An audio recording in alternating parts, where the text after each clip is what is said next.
Question आ गया है आपके स्क्रीन पर, फटाक से अपना कमेंट में आंसर दीजिए। पहला क्वेश्चन है सहायक जनन प्रौद्योगिकी यानी कि आईवीएफ के अंतर्गत किसका स्थानांतरण होता है? सहायक जनन प्रौद्योगिकी आपने बात करी थी इन विट्रो फर्टिलाइजेशन की, हम यहाँ पर वैसे सहायक जनन प्रौद्योगिकी अगर पढ़ने में देखा जाए तो यहाँ पर हाँ ठीक है, वही है ना। इन विट्रो फर्टिलाइजेशन में किसका यूज किया जाता था बताओ जरा।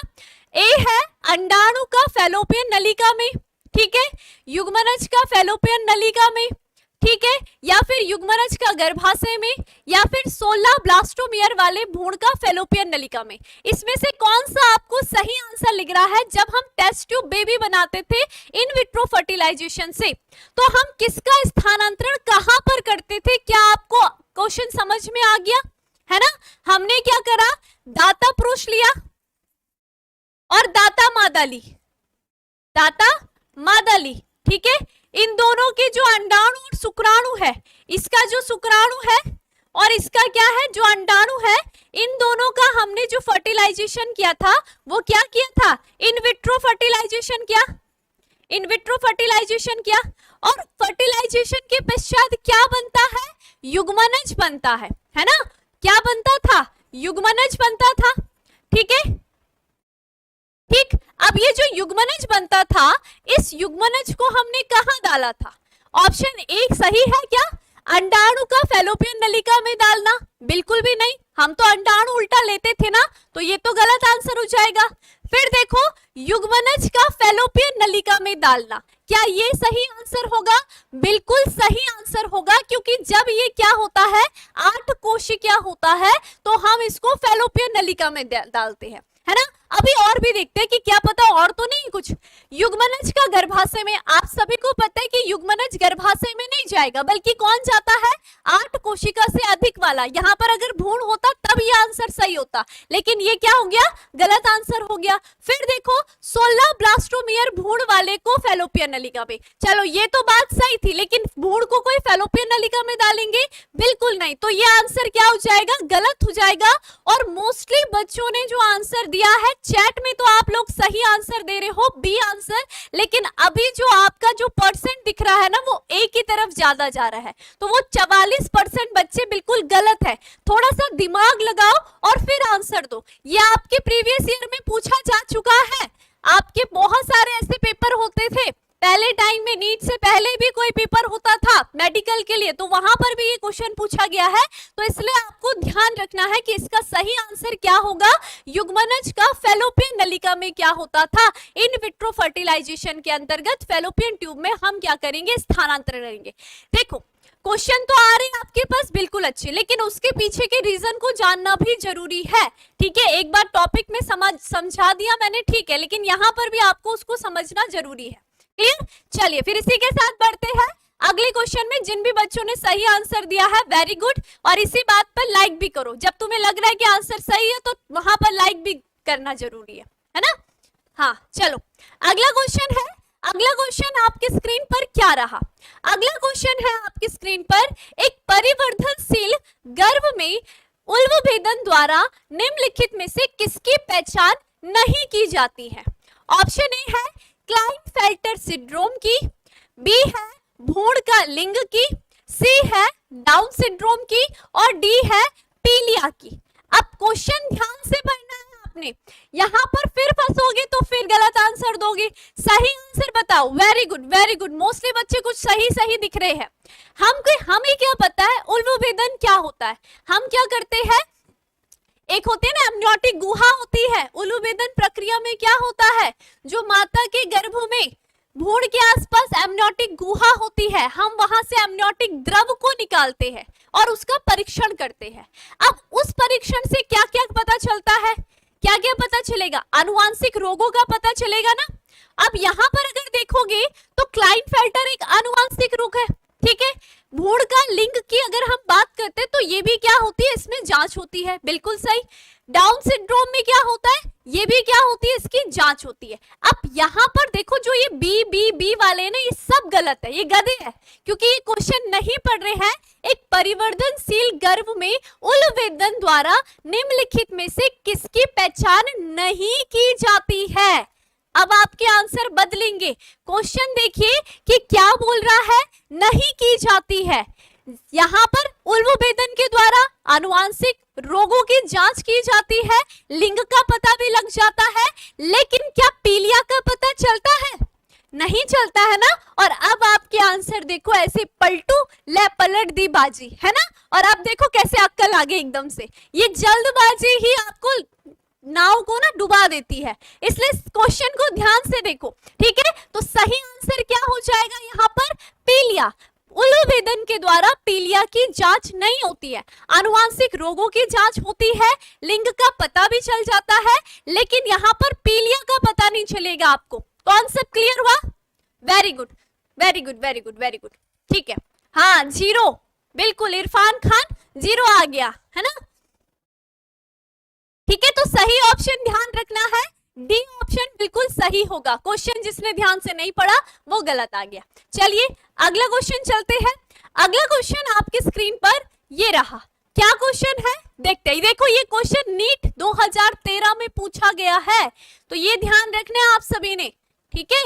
चलो आगे, अगला क्वेश्चन आपकी स्क्रीन पर ये रहा। क्या क्वेश्चन है, कृत्रिम गर्भधारण से क्या तात्पर्य है? आपने पढ़ा था ना, क्या पढ़ा था, कृत्रिम गर्भधारण पढ़ा था, ठीक है। यानी कि आर्टिफिशियल प्रेगनेंसी की जब हम बात करते हैं, तो यहाँ पर इससे क्या तात्पर्य है, ध्यान से ऑप्शन को पढ़ना है। ऐसे क्वेश्चन आपके नीट एग्जाम में पूछे गए हैं, ये सारे अभी तक जितने क्वेश्चन आए हैं सब नीट में पूछे गए हैं और कहीं ना कहीं आपके एग्जाम में भी पूछे गए हैं, ठीक है। कृत्रिम गर्भधारण से क्या तात्पर्य है?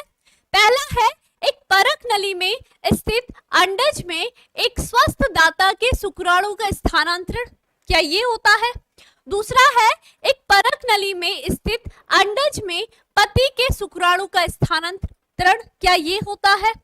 तीसरा है, योनि में एक स्वस्थ व्यक्ति के शुक्राणु का कृत्रिम रूप से प्रवेश, क्या ये आंसर होगा? और डी है, एक स्वस्थ व्यक्ति के शुक्राणु का अंडाशय में सीधा प्रवेश, क्या ये आंसर होगा? लगाओ जरा दिमाग लगाओ। कृत्रिम गर्भधारण क्या हो रहा है कि हम कोई महिला है उसको प्रेग्नेंट कर रहे हैं, ठीक है। हम एक महिला है, ये महिला है, ठीक है, ये बिल्कुल स्वस्थ है, ठीक है, बहुत स्वस्थ है, ठीक है, ये महिला हमारी, ठीक है। ये महिला है, इसके पास बहुत अच्छे से इसका जो जनन अंग है वो पूर्ण रूप से विकसित है, अच्छे तरीके से काम है, इसमें अंडोत्सर्ग की क्रिया भी हो रही है, जनन अंग पूर्ण रूप से बिल्कुल अच्छे है। लेकिन कमी कहां पर है? पुरुष में। पुरुष क्या है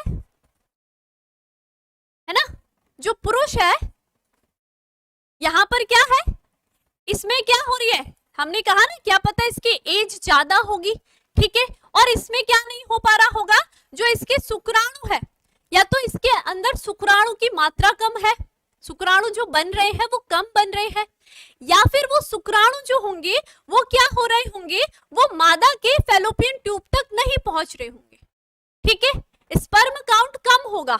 अब यहाँ पर इस महिला को प्रेग्नेंट करने के लिए क्या करना पड़ेगा? कृत्रिम विधि को अपनाना पड़ेगा, है ना, कृत्रिम गर्भधारण करना पड़ेगा। तो हमें क्या करना पड़ेगा? वेरी गुड वेरी गुड, अब दिमाग चल रहा है आपका, मतलब तुम्हें डायग्राम दिखा दूं तो तुम्हारा दिमाग चलना स्टार्ट हो जाता है ना। ये तो नहीं होगा ना, एक प्रकनली में हम अंडज में से एक स्वस्थ दाता के शुक्राणु को स्थानांतर करेंगे, क्यों करेंगे भाई? हम हमारे पास परक नली की जरूरत होनी नहीं चाहिए, क्योंकि हमारी मादा तो बहुत अच्छे तरीके से बिल्कुल उसके जनन अंग स्वस्थ है, तो ये तो बिल्कुल नहीं होगा, है ना। फिर दूसरा देखो, एक परक नली में स्थित अंडज में पति के शुक्राणु का स्थानांतरण, हमें परक नली की जरूरत ही क्यों है? क्यों हमें है ही नहीं जरूरत, है ना, तो ये भी नहीं होगा। तीसरा है, योनि में एक स्वस्थ व्यक्ति के शुक्राणु का कृत्रिम रूप से प्रवेश कराना। हम क्या कर सकते हैं?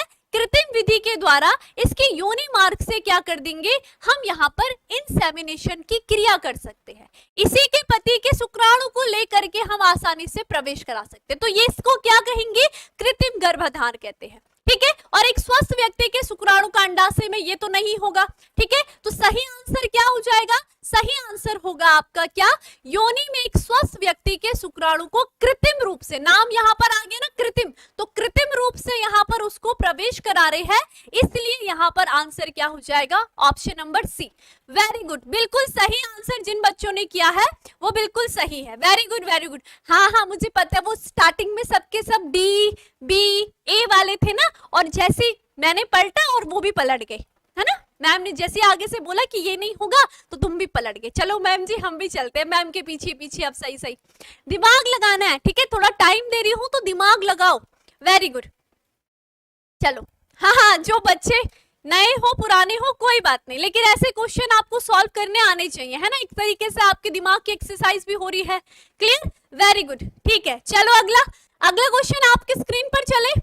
अगला क्वेश्चन आपके स्क्रीन पर क्या है, लगाओ अब यहाँ पर दिमाग, जितना दिमाग है लगाओ। अगला क्वेश्चन है, परख नली शिशु कार्यक्रम के अंतर्गत किस तकनीकी का प्रयोग किया जाता है। क्या पूछा गया है, परख नली शिशु कार्यक्रम के अंतर्गत किसका यहाँ पर प्रयोग किया जाता है।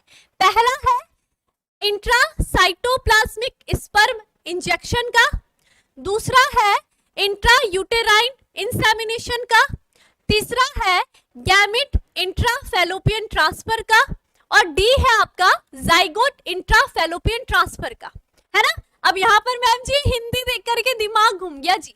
अच्छा ये देखो, ये क्या है आपका ICSI, ठीक है, इंट्रासाइटोप्लाज्मिक स्पर्म इंसेमिनेशन, ठीक है।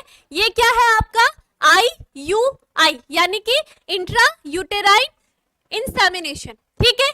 फिर क्या है गैमेट इंट्रा, यानी कि ये क्या है गिफ्ट है, सॉरी गिफ्ट है ना, और ये क्या है गिफ्ट है। अब आप अपना दिमाग लगाओ, और अभी भी दिमाग नहीं लगाया, ये रेगुलर पढ़ने वाले बच्चे भी गलत आंसर दे रहे हैं। अच्छा हाँ, दे दो गलत आंसर, लगाओ दिमाग। अब सी की साइड क्यों जा रहे हो आप लोग। परख नली शिशु में हम क्या करते थे, गिफ्ट देते थे। अभी पलटेंगे, सब पलटेंगे। अभी एक बच्चे का आंसर सही नहीं दिख रहा मुझे, एक बच्चे का आंसर, एक बच्चा दिखा, एक दो बच्चे बताओ जरा। ये तो मुझे सीसी आंसर देकर के ना खुद भी कंफ्यूज कर रहे। बताओ, ये गधे बैठे हुए सबके सब, एक जा रहा है सी तो पीछे से सबके सब ले खच्चर घोड़े गधे सब पहुंच रखे हैं उसी साइड। अरे अपना दिमाग भी लगाना होता है, मैंने तुम्हारे सामने ये भी लिख दिया है। बताओ जरा, अब परख नली शिशु क्या होता है, ध्यान से सुनो। अभी बताया मैंने, ये नर नारी थी, नई शिशु को जन्म दे पा रही, ठीक है, ये नर भी नहीं दे पा रहा शिशु, तो हम यहाँ पर क्या करेंगे, इनको टेस्ट ट्यूब बेबी कैसे देंगे, हम क्या करेंगे इन विट्रो फर्टिलाइजेशन करेंगे, है ना। हमने क्या लेनी है, एक परख नली लेनी है, बाहर क्या करेंगे, यहाँ से इस मादा के अंडाणु को लेंगे और यहाँ से शुक्राणु को लेंगे, तो यहाँ पर क्या बन जाएगा, अंडाणु और शुक्राणु से क्या बनता है, युग्मनज बनता है, बनेगा युग्मनज। और युग्मनज को क्या कहते हैं, जाइगोट कहते हैं, क्या कहेंगे, जाइगोट कहेंगे। और फिर ये जाइगोट अगर 8 कोशिकीय होता है तो हम इसको कहाँ डालते हैं, इसी मादा के फैलोपियन ट्यूब में नहीं डालते क्या। हाँ ये गलत हो रहा है। और फिर देखना अब कैसे आ रहा है, अब बताओ जरा, जाइगोट है, ठीक है, तो हमने क्या किया बताओ, अब सही आंसर दो। ये दो अभी भी गलत आंसर दे रहे हैं, दो सही आंसर। ये नीट वाले क्वेश्चन तो है ही, लेकिन आपके प्रीवियस ईयर में भी पूछे गए हैं। आप ही लगे रहते हो ना मैम नीट की तैयारी, मैम नीट की तैयारी, लो कर लो अब नीट की तैयारी।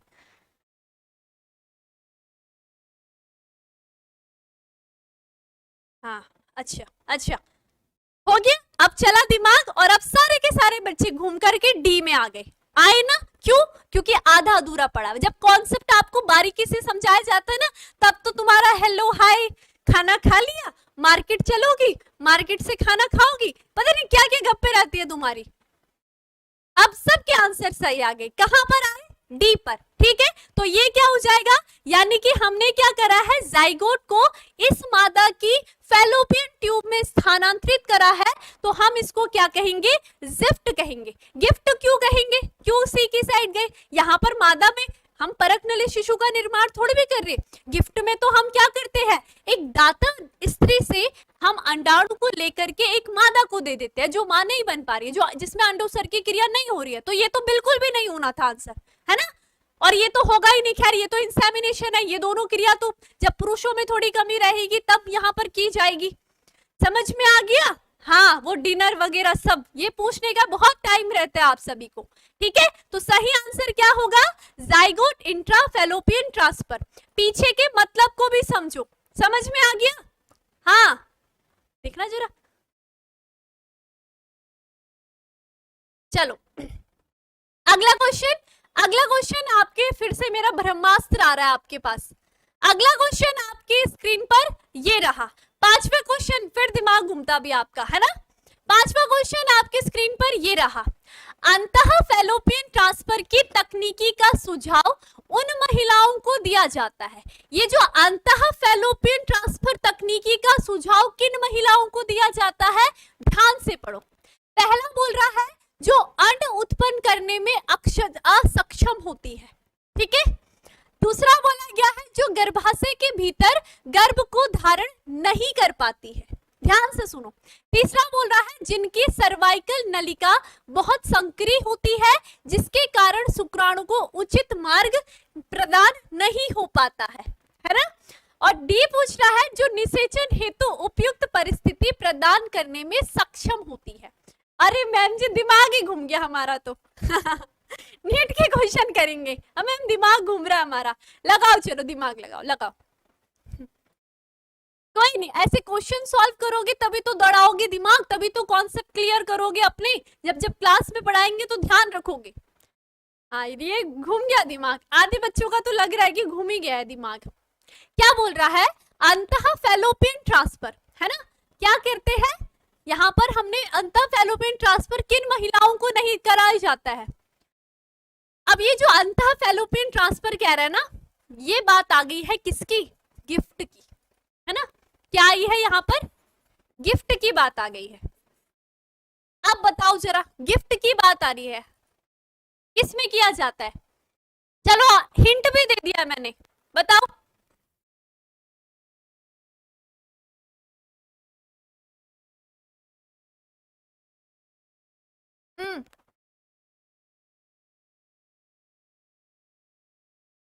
नहीं आ रहा, वेरी गुड, ठीक है। कुछ बच्चे अभी भी गलत जा रहे हैं, लेकिन यहाँ पर सही आंसर क्या होगा, गिफ्ट किसे दिया जाता है, जो महिला में, जिस महिला में अंडोत्सर्ग की क्रिया नहीं होगी, है ना।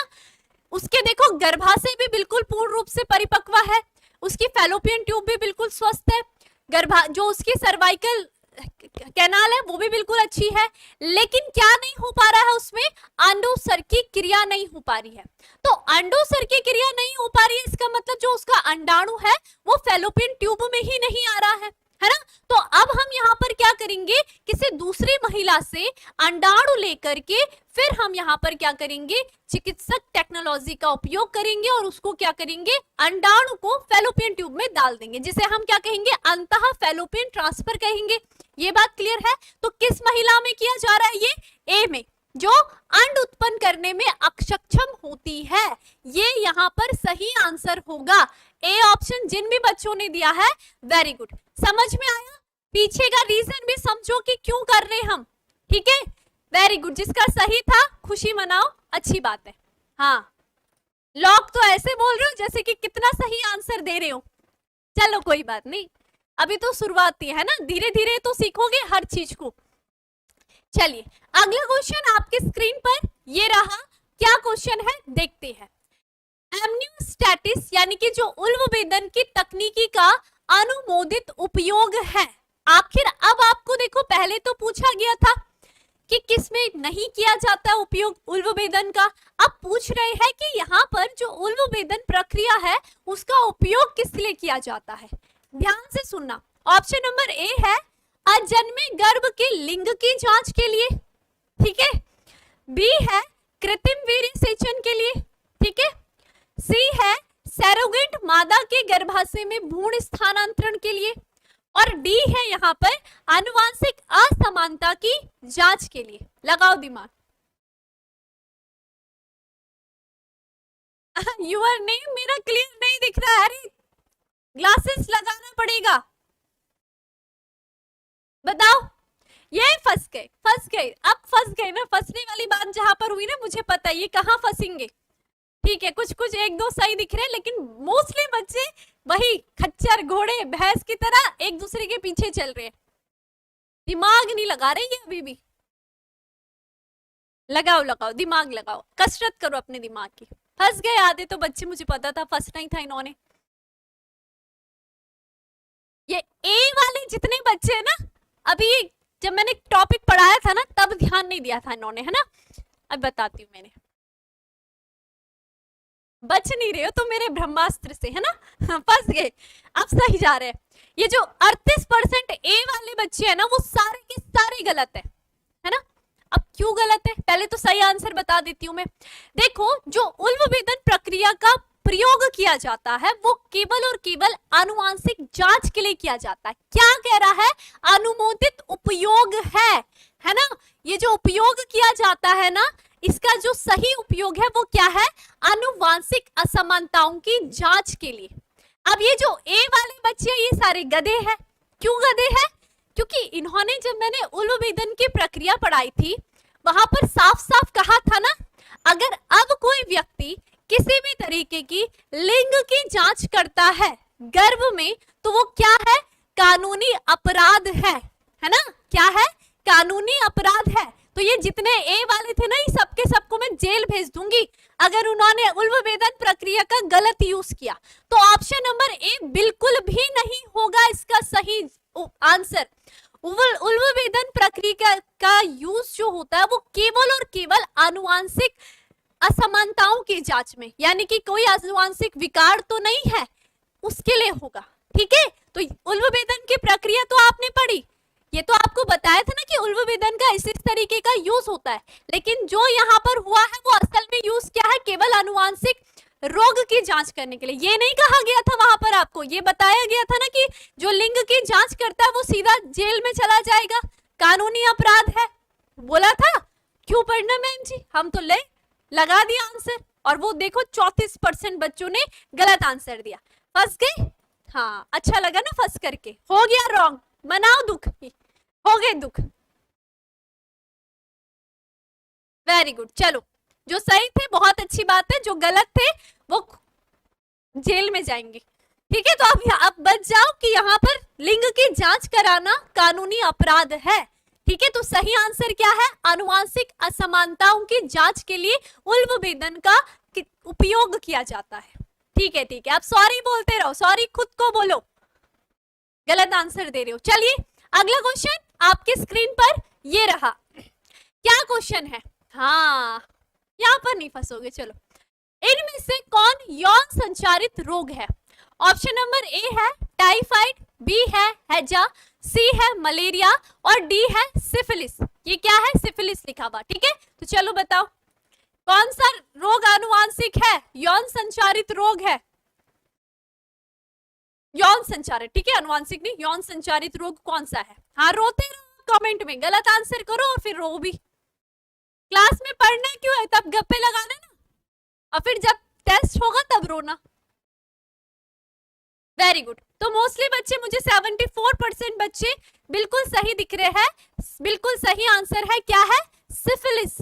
ठीक है, ये क्या है, एक यौन संचारित रोग है। आपके प्रीवियस ईयर में ये टाइप के क्वेश्चन बोर्ड एग्जाम में 2024 में ऐसे क्वेश्चन पूछे जाने की संभावनाएं है, तो ये भी ध्यान रखना है कौन सा कैसा रोग है।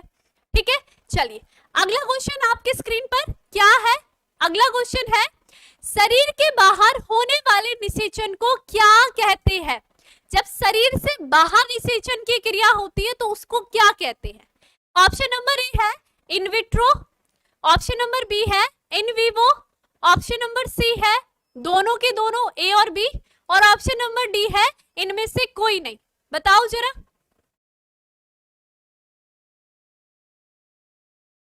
ठीक है, कितने सही आंसर दे रहे हैं। ए ऑप्शन की साइड जा रहे हैं। 57% बच्चे बिल्कुल सही है, लॉक कर दिया है आपका आंसर। और जो गलत वाले हैं वो गलत ही रहना, सही करना अपनी गलतियों को सुधार करके, ठीक है। बिल्कुल सही है। इसे हम क्या कहते हैं? इन विट्रो फर्टिलाइजेशन कहते हैं। जहां पर हमने देखा था जैसे हम टेस्ट ट्यूब बेबी को बनाने में इन विट्रो फर्टिलाइजेशन करते हैं, अर्थात दाता पुरुष से शुक्राणु ले लेते हैं, दाता मादा से अंडाणु लेते हैं और शुक्राणु और अंडाणु की जो क्रिया कराई जाती है वो शरीर से बाहर शरीर जैसी परिस्थितियां उत्पन्न करके लैब में कराई जाती है, ठीक है। तो इसलिए इसका आंसर क्या हो जाएगा? इसको हम कहते हैं इन विट्रो फर्टिलाइजेशन। बिल्कुल सही आंसर दिया है, वेरी गुड। अगले क्वेश्चन में चलते हैं। अगला क्वेश्चन आपके स्क्रीन पर ये रहा, है ना। लाइक देखो, जब बोलती हूँ तो फिर तुम 200 पार लेके जाते हो, अच्छी बात है, दिल से करा करो ना, बोलने की जरूरत ही ना पड़े। चलिए अब आ जाओ, आ जाओ, आ जाओ। अगला क्वेश्चन आपकी स्क्रीन पर ये रहा, जननांग मस्सा निम्नलिखित में से किसके द्वारा फैलता है? ये क्वेश्चन आपका पूछा गया है, ठीक है। तो दिखा दो जरा, नहीं भी होगा तो चढ़ो लगाओ। जननांग मस्सा किसके कारण फैलता है? फटाफट बताओ। हेपेटाइटिस ए के कारण, हर्पिस विषाणु के कारण, ट्राइकोमोनास के कारण, या फिर पेपिलोमा विषाणु के कारण? दिमाग लगाओ थोड़ा सा। चलो इस क्वेश्चन में मैं आपको माफ करूंगी, है ना, लेकिन क्या है, क्वेश्चन तो करना है। आपके 2023 या 22 में ये क्वेश्चन पूछा गया है आपके बोर्ड एग्जाम में।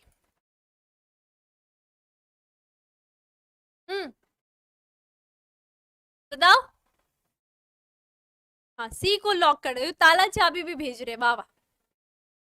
अनीता नाम है, अच्छा। हाँ, अपना नाम जरूर बता दिया करो, अगर आप अपने भाई बहनों के नाम से जुड़े रहते हो, पता चल जाएगा ना फिर, ठीक है। ऑप्शन नंबर डी यहाँ पर सही आंसर होगा, ठीक है। तो जिस भी बच्चे को नहीं भी पता था तो ये ध्यान रखना, ये जो जननांग मस्सा होता है ना, जनन अंगों में नर के, ठीक है, उसमें क्या होगा, पेपिलोमा विषाणु के द्वारा क्या होता है, मस्से पड़ जाते हैं, एक यौन संचारित रोग जिसे हम कह सकते हैं, ठीक है। चलिए अगला क्वेश्चन देखेंगे। 10वां क्वेश्चन आपके स्क्रीन पर क्या है? ये क्वेश्चन बताओ जरा, ये क्वेश्चन भी आपके बोर्ड एग्जाम में पूछा गया है प्रीवियस ईयर में। निम्न में से किसे कॉपर टी रोकता है? इनमें से कॉपर टी की हमने बात करी थी ना, तो कॉपर टी क्या रोकने का काम करता है? क्यों हम कॉपर टी का उपयोग करते हैं? कॉपर टी आपने पढ़ा था गर्भ निरोधक उपाय में, तो बताओ। ऑप्शन ए है निषेचन को, बी है आरोपण को, सी है अंडोसर को, और डी है वीर्यपतन को। बताओ सही आंसर, एक सही आंसर क्या हो सकता है, बताओ। अच्छी बात है, हाँ खुशी मनाओ, सही दिया है तो वो खुश हो रहे हैं।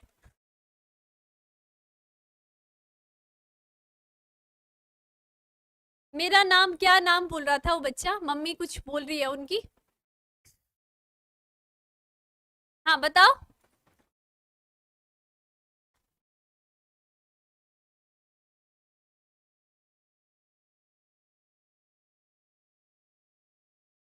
एक ही साइड जा रहे, बिल्कुल सही। अगर आप लोग एक ही साइड जा रहे हो तो आप बिल्कुल सही हो। 49% बच्चे हमारे एक ही साइड जा रहे हैं, वेरी गुड। क्या होता है, कॉपर टी जो होता है वो निषेचन की क्रिया को रोकता है ना। मादा गर्भाशय में आपने देखा था, ये क्या है, मादा गर्भाशय है। तो मादा गर्भाशय में ये तो परतें बना दी मैंने, ठीक है। यहाँ पर क्या यूज किया जाता है, कॉपर टी को यूज किया जाता है, और ये क्या करती है, कॉपर आयन को रिलीज करती है, जो कि क्या करेगा, यहाँ पर जो क्या है, शुक्राणु आ रहे होंगे, है ना। यहाँ पर जो शुक्राणु आ रहे होंगे तो शुक्राणु की क्या कर रहा है, ये गतिशीलता को कम कर रहा है, गतिशीलता को कम कर रहा है, ठीक है। और अगर शुक्राणु की गतिशीलता कम हो गई तो इससे फर्क किस पे पड़ेगा, जो यहाँ पर पड़ा हुआ हमारा क्या है, अंडाणु है। शुक्राणु अगर 24 घंटे के अंदर यहाँ नहीं पहुंचेगा तो ये अंडाणु तो मर जाएगा, है ना। तो यहाँ पर ये कॉपर टी शुक्राणु की गतिशीलता को कम करेगा, और अगर शुक्राणु यहाँ नहीं पहुंचा तो ऑटोमेटिकली आप सभी को पता है कि यहाँ पर क्या हो रहा है, निषेचन की क्रिया क्या हो जाएगी, रुक जाएगी। क्लियर हो गया? तो ये आपने ध्यान रखना है, कॉन्सेप्ट क्लियर? हाँ ठीक है, चलो वेरी गुड। चलिए देखते हैं अगला क्वेश्चन आपकी स्क्रीन पर क्या है। तो ऑप्शन नंबर ये बिल्कुल सही है, निषेचन को रोकता है, ठीक है। चलिए अगला क्वेश्चन चले। अगला क्वेश्चन आपकी स्क्रीन पर ये रहा। चलिए अगला क्वेश्चन है 11वां क्वेश्चन, एक गर्भ निरोधक गोली अंडोत्सर्ग को रोकती है। ठीक है, आप सभी को पता है कि गर्भ निरोधक गोली अंडोत्सर्ग क्रिया को रोकती है। क्यों रोकती है, क्या रीजन है, उस गोली के अंदर ऐसा क्या छुपा हुआ है, तो बताओ जरा। ए बोल रहा है फैलोपियन नलिका को अवरुद्ध करके, कैसे रोक रही है वो, या फिर दूसरा है एफएसएच तथा एलएच के स्रवण को मंदित करके, तीसरा बोल रहा है एफएसएच तथा एलएच के स्रवण को उत्तेजित करके, ठीक है, और डी बोल रहा है मोचित अंडाणु के तुरंत विघटन के द्वारा। ये नीट का क्वेश्चन है, बताओ, और क्या पता आपके एग्जाम में भी पूछा गया हो। चलो चलो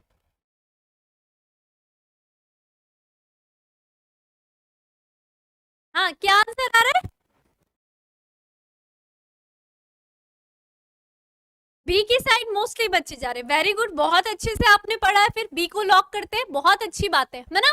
एफएसएच तथा एलएच के स्रवण को मंदित करते हैं।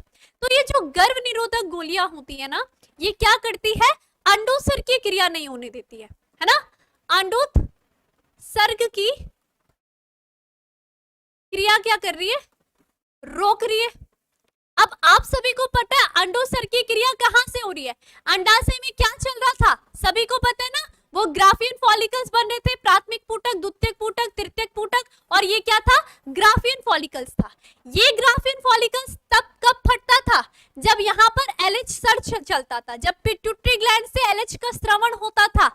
ठीक है, जब एलएच सर्च यानी कि एलएच का जो लेवल होता था बॉडी में वो काफी हाई हो जाता था, तब जाकर के ये ग्राफियन पुटिका फटती थी, और इसके अंदर जो अंडाणु था वो कहाँ निकलता था, आ करके फैलोपियन ट्यूब में चला जाता था, है ना।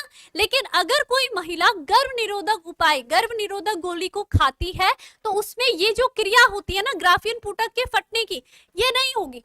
ठीक है, उसमें यहाँ पर अंडाणु उसकी फैलोपियन ट्यूब में नहीं पहुंचेगा। तो यहाँ पर क्या हो जाएगा, यहाँ पर क्या कर रही है वो अंडोत्सर्ग, जो यहाँ पर गर्भ निरोधक गोली है उसने क्या करा, इस महिला के शरीर पर, जो भी महिला खा रही है उसकी बॉडी में यहाँ पर जो एफएसएच, ठीक है, और एलएच का यानी कि फॉलिकल भी ना बने, और एलएच यहाँ पर एलएच सर्च के द्वारा अंडोत्सर्ग की क्रिया भी ना हो, उसको क्या कर देती है, वो मंदित कर देती है, कम कर देती है, उस लेवल को कम कर देती है, ताकि क्या ना हो, अंडोत्सर्ग की क्रिया ही ना हो, और फिर कोई अंडाणु फैलोपियन नलिका में नहीं रहेगा, तो शुक्राणु आएगा भी तो किसके साथ निषेचित होगा। समझ गए, समझ गए ना, समझ ही गए होंगे। हाँ, अरे बोर्ड अंकिता, बोर्ड का भी है ये क्वेश्चन आपके, मैंने बीच में ऐसे क्वेश्चन भी डाले हैं जो आपके प्रीवियस ईयर में पूछे गए हैं। ठीक है, तो दुखी होने की कोई बात नहीं, नीट प्लस बोर्ड एग्जाम दो। चलिए, तो ऑप्शन नंबर बी जिन भी बच्चों ने दिया है, वेरी गुड इन सभी को।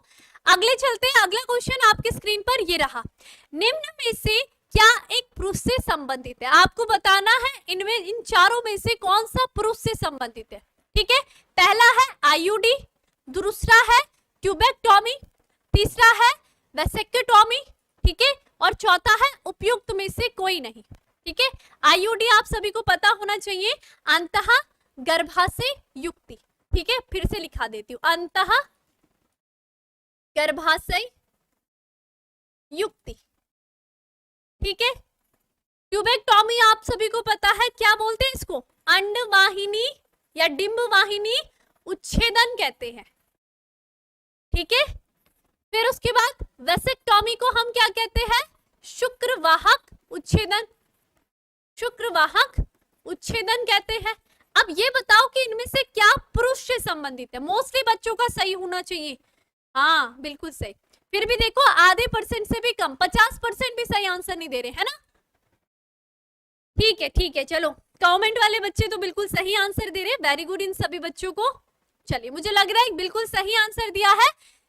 सबको पता होना चाहिए जो वेसेक्टोमी होता है यानी कि शुक्रवाहक उच्छेदन, ये बिल्कुल सही है, क्योंकि यहाँ पर इस विधि में ये क्या है, यहाँ पर गर्भ निरोधक उपाय की शल्य क्रिया है, जिसमें क्या कर दिया जाता है, जो पुरुष होता है उसकी शुक्रवाहक को या तो बांध दिया जाता है और या तो काट दिया जाता है। ठीक है, तो इसी को हम क्या कहेंगे, शुक्रवाहक उच्छेदन, जो कि पुरुष से संबंधित है। समझ गए सभी को। चलो अगला क्वेश्चन देखेंगे, अगला क्वेश्चन आपके स्क्रीन पर ये रहा, क्या क्वेश्चन है, अब यहाँ पर फंसेंगे ये, चलो बताओ जरा सही आंसर। टेस्ट ट्यूब बेबी के बारे में क्या सही है, आप सबको बताना है। टेस्ट ट्यूब बेबी आपने पढ़ा, परख नली शिशु के बारे में, तो उसके बारे में इन चारों में से कौन सा कथन सही है? पहला कथन है निषेचन मादा के जनन मार्ग में तथा वृद्धि नलिकाओं में तथा वृद्धि टेस्ट ट्यूब में होती है। बी ऑप्शन है इंक्यूबेटर में शिशु का पालन पोषण होता है। सी ऑप्शन है निषेचन बाहर और गर्भधारण माता के गर्भाशय में होना, ठीक है। या फिर डी है निषेचन व परिवर्धन दोनों का मादा जनन मार्ग के बाहर होना। अब बताओ तुम्हें क्या सही लगता है? तुमने जो पढ़ा, मैंने जो आपको पढ़ाया टॉपिक में, उससे क्या समझा? क्या ऑप्शन सही होना चाहिए? नहीं फंसे, ये बहुत तेज बच्चे हैं। चलो अब दिमाग खुल रहा है धीरे धीरे, है ना। जब इस लेवल के क्वेश्चन सॉल्व करोगे अपने आप सारे इजी लगने लग जाएंगे, फिर उस टॉपिक से आपसे कोई भी क्वेश्चन पूछ लिया जाएगा, सब इजी हो जाएगा, कुछ कठिन नहीं है। Very good, very very good. लगा था मुझे फंसेंगे, कुछ कुछ फंसे एक दो, लेकिन मोस्टली बच्चों ने बिल्कुल सही आंसर दिया। परक नली शिशु में हम क्या करते हैं? ऑप्शन नंबर सी की साइड जा रहे हैं, बिल्कुल सही। वहां पर क्या हो रहा है? निषेचन बाहर हो रहा है, लेकिन फिर वो जो युग्मनज या वो भ्रूण बन रहा है उसको हम क्या करते हैं? गर्भधारण जो महिला है उसके गर्भाशय में डाल देते हैं, या हम फेलोपियन ट्यूब में डाल रहे हैं। तो ये ऑप्शन बिल्कुल सही है। बाकी अगर आप देखोगे वो सारे गलत है। ना तो ये होगा, बिल्कुल नहीं होगा। निषेचन माता के जनन मार्ग में तो होगा भी नहीं, बिल्कुल गलत है, ठीक है। इंक्यूबेटर में अरे बच्चा शिशु, ये तो बिल्कुल भी नहीं हो सकता। निषेचन व परिवर्धन दोनों बिल्कुल नहीं, ठीक है। तो ये क्या हो जाएगा? सही ऑप्शन जो होगा वो हो जाएगा सी। वेरी गुड, हो गया लॉक, जीत गए आप लोग, वेरी गुड। चलिए अगला क्वेश्चन देखिए। अगला क्वेश्चन आपके स्क्रीन पर ये रहा। अगला क्वेश्चन है, अब देखो ये क्वेश्चन जैसे आपके 2024 बोर्ड एग्जाम में पूछे जाने की संभावना है, तो क्या पढ़ा आपने? आंसर दो।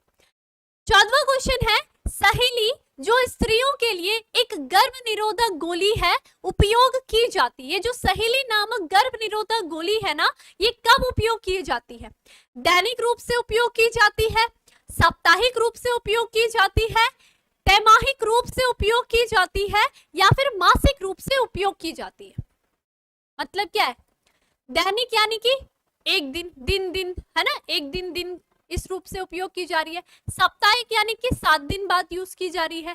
त्रैमासिक यानी कि 3 महीने बाद यूज की जा रही है, और मासिक यानी कि 1 महीने बाद यूज की जा रही है। ये तो बहुत इजी क्वेश्चन है, बहुत, लगाओ दिमाग। हाँ, स्टडी बॉय आनंद, ले लिया नाम, ठीक है, खुश। पढ़ाई में भी ध्यान दो।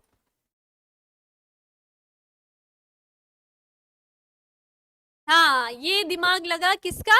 साप्ताहिक रूप से। तो मैंने तो आपको याद करवाया था, सहेली है ना, डेली डेली तो जाती नहीं है सहेली किसी के घर में, हफ्ता में जाती है, यानी कि संडे टू संडे जा रही है वो अपनी सारी गप्पे लेकर के वहां, है ना। तो इस तरीके से आप याद कर सकते हो, सहेली जो गर्भ निरोधक उपाय है, गोली है, वो सप्ताह में ली जाती है, ठीक है। तो बिल्कुल सही हो जाएगा आपका ऑप्शन नंबर बी, ठीक है। तो इस तरीके से याद रखना है।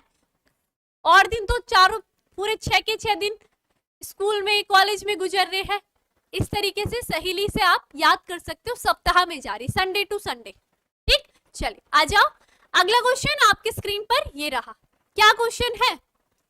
15वां क्वेश्चन आपके स्क्रीन पर ये रहा। क्या है? आईयूडी का एक उदाहरण है। अब आपको बताना इनमें से कौन सा, ये भी आपके 2000 प्रीवियस ईयर में, ठीक है, यानी कि 2024 बोर्ड एग्जाम में आने की बहुत ज्यादा चांसेस भी है, और साथ ही साथ प्रीवियस ईयर का क्वेश्चन है ये, ठीक है। तो बताओ जरा, आईयूडी, ठीक है, ये क्या होता है? अभी बताया मैंने, इंट्रा यूटेराइन डिवाइस। अभी हिंदी में भी बताया, क्या? अंतः गर्भाशय युक्ति, है ना। अब इसका आपको बताना है कि एग्जाम्पल क्या है। शुक्रवाहक उच्छेदन है, कॉपर टी है, कॉन्डम है, या फिर ये सारे के सारे है। ये तो बहुत इजी है, मोस्टली बच्चे, मुझे लगता है ये ना, मोस्टली बच्चे जब मैं कहती हूँ ना, तो मुझे लगता है कि परसेंट जो होगा वो 50 से ज्यादा होगा। ये 43, 40, ठीक है। ये गलत भी आंसर दे रहे हैं। अरे ये सी क्यों कह रहे हैं भाई? दिमाग लगाओ। अंतः गर्भाशय युक्ति, युक्ति युक्ति युक्ति युक्तियां यूज की जा रही है, बी की साइड जा रहे हैं, बी देखो बिल्कुल सही है। कॉपर टी, कॉपर टी का उपयोग किया जाता है, गर्भाशय बना दो, अभी मैंने डायग्राम बना करके बताया, ठीक है। तो अंतः गर्भाशय, यहाँ पर देखो ना, अंतः गर्भाशय युक्ति अर्थात ऐसी युक्ति जो कि कहाँ लगाई जा रही है, गर्भाशय में लगाई जा रही है। तो गर्भाशय में क्या लगाओगे, ये शुक्रवाही उच्छेदन करोगे, वहां शुक्रवाहक तो है ही नहीं वहां, ये और कुछ सी वाले बच्चे, वहां कॉन्डम को कौन लगा लेगा, ठीक है। तो ये गलत हो जाएंगे, ये आंसर जो आप दे रहे हो, ठीक है। सही आंसर क्या हो जाएगा, कॉपर टी हो जाएगा, ये इस तरीके से क्या हो जाएगी, कॉपर टी हो जाएगी, ठीक है। तो सही आंसर जिन भी बच्चों ने दिया है वो बी वाले बच्चे हैं, उन सभी को वेरी गुड, और जो गलत आंसर दे रहे हैं वो वेरी वेरी बैड। पढ़ करके आओगे और अपनी गलतियों को सुधारोगे। चलिए अगला क्वेश्चन आपके स्क्रीन पर ये रहा, क्या क्वेश्चन है। अब ये क्वेश्चन देखो, ये भी आपके प्रीवियस ईयर में पूछा गया क्वेश्चन है, ठीक है, आपके एग्जाम में, बोर्ड एग्जाम में। एक गर्भ निरोधक गोली में होता है, आपको बताना है एक गर्भ निरोधक गोली का जो उपयोग कर रही है महिलाएं, उसमें क्या होता है। ऑप्शन ए आपके पास दिया है प्रोजेस्टेरॉन तथा एस्ट्रोजन, बी आपके पास दिया है शुक्रनाशक रसायन, ठीक है, सी आपका होता है रसायन जिनके कारण गर्भपात हो जाता है, डी आपके पास दिया गया है ऐसे रसायन जो कि अंडाणु के निषेचन को रोकते हैं। लगाओ दिमाग, ऐसे क्वेश्चन में फंस मत जाना, लगाओ लगाओ, बहुत इजी है, लगाओ दिमाग।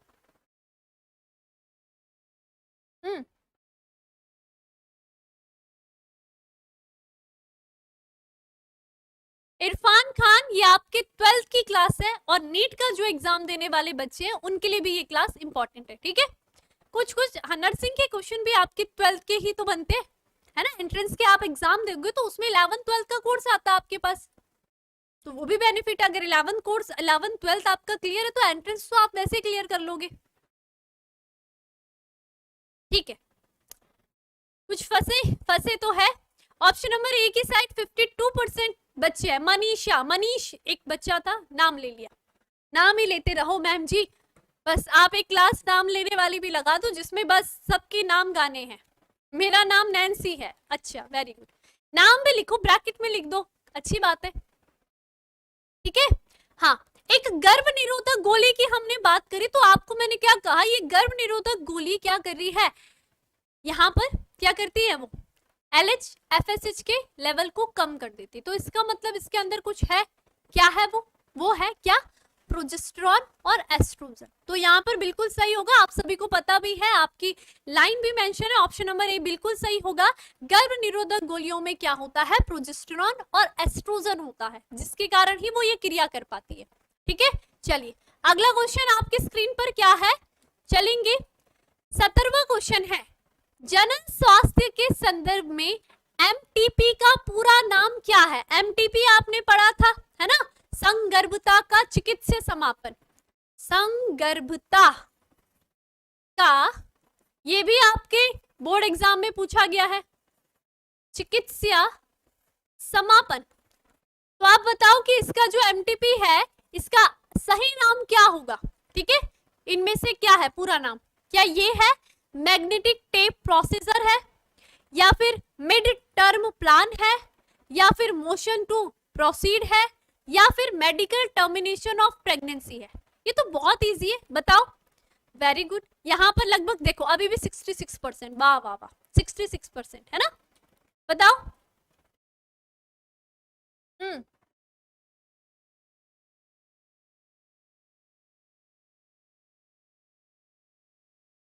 हाँ हाँ, सबके नाम ही लेती रहूंगी मैं। अब आंसर दो यहाँ पर, डी ऑप्शन की साइड जा रहे हैं, वेरी गुड, 73% बच्चों ने डी ऑप्शन दिया, बहुत इजी है, क्या है, medical termination of pregnancy, MTP का नाम, और पूछा भी गया है बहुत बार, ठीक है। तो बिल्कुल सही आंसर आप सभी ने दिया है, वेरी गुड। अगले क्वेश्चन की साइड चलते हैं। अगला क्वेश्चन आपके स्क्रीन पर ये रहा, 18वां क्वेश्चन ये रहा, क्या क्वेश्चन है, ये भी बोर्ड एग्जाम में प्रीवियस ईयर में पूछा गया है। आर्तव चक्र के कौन से दिनों में निषेचन के अवसर बहुत कम नहीं बहुत अधिक रहते हैं, ठीक है, क्वेश्चन ध्यान से देखना। आर्तव चक्र के कौन से दिनों में निषेचन की जो क्रिया होती है वहां पर निषेचन क्रिया होने की चांसेस अधिक होगी। लगाओ आंसर। ऑप्शन नंबर है प्रथम 5 दिनों में, 1 से 5 दिन में इस दिन रहती है, या फिर अंतिम 7 दिन में यानी कि लगभग 20 से 27 दिन में, या फिर 10वें से 17वें दिन में, ये तो बता दिया है, या फिर ए और बी दोनों। क्या होगा सही आंसर? लगाओ दिमाग। चलो ठीक है, बिल्कुल सही आंसर दे रहे हो, very good very good. Option number C की साइड मोस्टली बच्चे जा रहे हैं। 10वें से 17वें दिन के बीच में यहाँ पर चांसेस अधिक होते हैं निषेचन क्रिया होने के। ठीक है, तो आपने पूरा आर्तव चक्र पढ़ा था, उसमें भी आपको बता दिया था इस टाइम पीरियड में क्या होता है। जो हमारा अंडाणु होता है, मादा का जो अंडाणु होता है वो फैलोपियन ट्यूब में रहता है। ठीक है, अब मैंने कहा कि महिलाओं में हार्मोन्स का अप लेवल अलग अलग है, तो इसलिए लगभग 10वें से 17वें दिन, वैसे तो 14वें दिन में अंडोत्सर्ग की क्रिया मेंशन है, लेकिन ये वाली बात याद रखना है 10वें से 17वें दिन। ये कहाँ मेंशन थी? ये गर्भ निरोधक उपाय की प्राकृतिक विधि में आपने पढ़ा था, है ना, पढ़ा था सभी ने। चलिए आओ, अगला क्वेश्चन क्या है? अगला क्वेश्चन आपके स्क्रीन पर ये रहा। 9वां क्वेश्चन है, विश्व का पहला देश जिसने परिवार नियोजन कार्यक्रम लागू किया था, उस देश का नाम बताना है। जापान है, यूएसए है, भारत है, या फिर बांग्लादेश है? बताओ, जरा दिमाग लगाओ। वेरी गुड, लगाना जरा दिमाग। मैम दिमाग तो है ही नहीं अभी अब खाने का टाइम है, वहां जा रखा है किचन में, क्या बन रहा होगा आज खाने में, बताओ।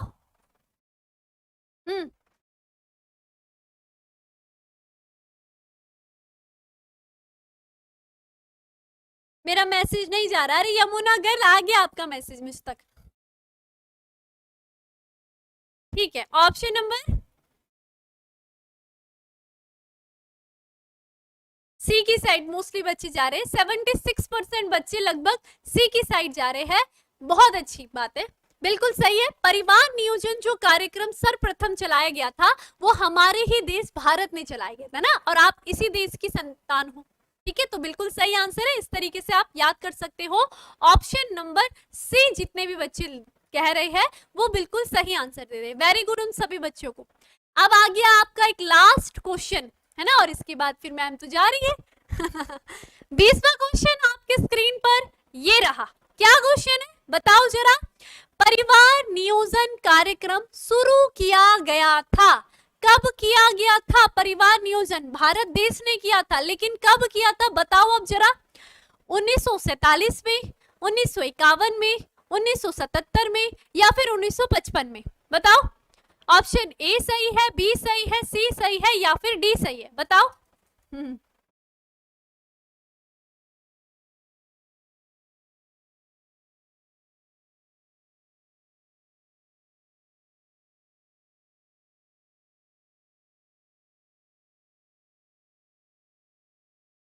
फटाफट फटाफट आंसर भाग रहे ऊपर, है ना। ऑप्शन नंबर बी की साइड मोस्टली बच्चे जा रहे हैं। अभी भी देखो 65-64% बच्चे दे रहे हैं, लगभग 80% बच्चों ने सही आंसर देना था, है ना, लेकिन कौन देगा? मैम देगी वो तो, है ना। पढ़ाए और फिर भी बताओ गलत आंसर देते हो, तो इसलिए कहते हैं रेगुलर क्लास आओ। रेगुलर क्लास आओगे, ध्यान क्लास में रहेगा, तो डेफिनेटली आप सही क्वेश्चन और सही आंसर को पहचान कर सकते हो, सही आंसर दे सकते हो। तो मुझे लग रहा है कि यहाँ पर सभी बच्चे कह रहे हैं 1951। ये क्वेश्चन तो मैंने आपको होमवर्क भी दिया था, कमेंट में आपके आंसर भी आए थे, तब तो सही आंसर दिया था क्योंकि वो ताजा ताजा याद था। ठीक है, लेकिन मैंने आपको कहा ना, हर चीज जो आपको पढ़ाई जाती है, हर टॉपिक को एक बार खुद से भी रिवीजन करो, फिर आपके दिमाग में अच्छे तरीके से बैठ जाता है। एक बार नहीं, 2 बार नहीं, 3 बार, हर बार उसको रिवीजन जब तक नहीं करोगे तब तक वो दिमाग में नहीं बैठेगा, इसलिए रिवीजन बहुत ज्यादा जरूरी है। आप यहाँ पर क्लास ले रहे हो, बहुत अच्छी बात है, लेकिन एक बार खुद से भी उस टॉपिक को पढ़ो ताकि आपको और क्लियर हो जाए, आपकी बुद्धि में वो शार्प तरीके से बैठ जाए।